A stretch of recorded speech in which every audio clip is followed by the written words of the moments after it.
No, the old 4 Chevy got traded in yesterday. Dad upgraded himself to this little F-150 V6 non-EcoBoost. Worked today, putting the tip on and the tonneau cover. The tonneau cover from the old truck fit, so.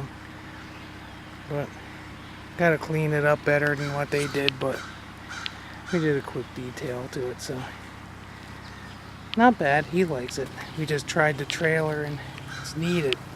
It knows he's connected in and all of that.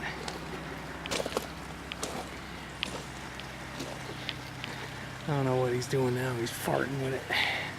Still trying to figure it out.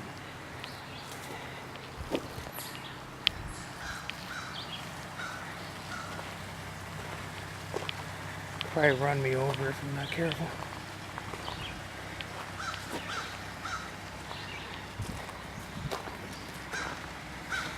What? You did the discount?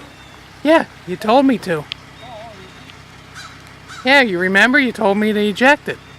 So I did. I thought you turned it off. No, you told me to eject it too. Get out of here.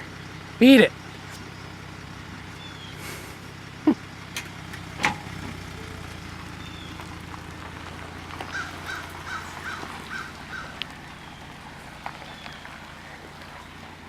Yeah, even though it looks like a stripper, it isn't. It's got power windows, power locks, all kinds of crap. Ding dong. Alright guys, let me put the trailer away.